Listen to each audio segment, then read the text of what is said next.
Ôi chẳng nha.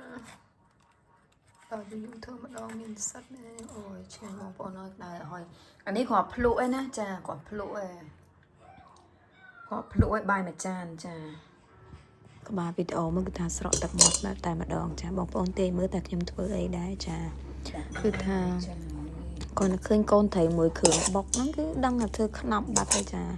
ហើយរបៀបខ្ញុំធ្វើគឺចាមើល YouTube ធ្លាប់ធ្វើដូចជា2ឆ្នាំមុនហ្នឹងនេះឥឡូវភ្លេចបាត់ហើយត្រូវមើលម្ដងទៀតចាហើយនេះខ្ញុំដាក់សំណោះខ្លាញ់បន្តិចដែរខ្ញុំអត់ប្រើភេងទេចាដើម្បីឲ្យសាច់ត្រីវាទន់ណាបងប្អូនចាមានកពើសមានអីអញ្ចឹងទៅចាហើយអត់មានបានដាក់ប្រសាំងទេចាអត់មានប៉ុន្តែខ្ញុំដាក់ទឹកអំពិលទុំណាចាអូយបងប្អូនអើយគ្រាន់តែប្រហុកជាមួយនឹងស្ករត្នោតជាមួយនឹងគ្រឿងនឹងមិនតាន់ទាំងយកទៅដុតផងគឺក្លិនឆ្ងាញ់បាត់តែហ្នឹងចាហើយមានម្ទេសស្រែណាចាមានម្ទេសស្រែមានម្ទេសក្រហមនឹងអើយនិយាយរួមទៅខ្ញុំបញ្ចូលសលេងបដាឃ្លានទៀតហើយនេះចាហើយចំពោះផ្សិតហ្នឹងគឺថាមិនធម្មតាទេណាមិនមែនផ្សិតទិញទេណាចាផ្សិតដកពីព្រៃមកទៀតណានេះមួយមុខនេះគឺថាកប់សេរីតែម្ដងចា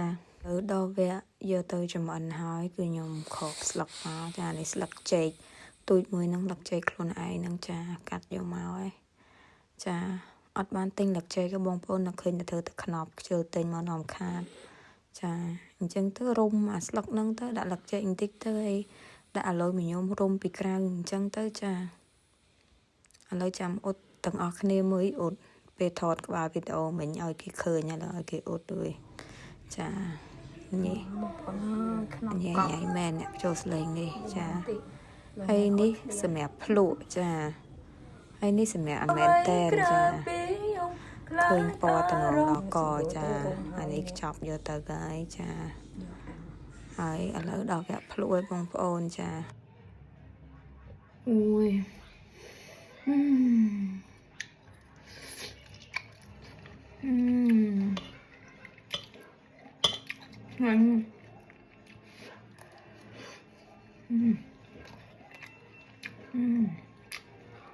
មកទៅស្រា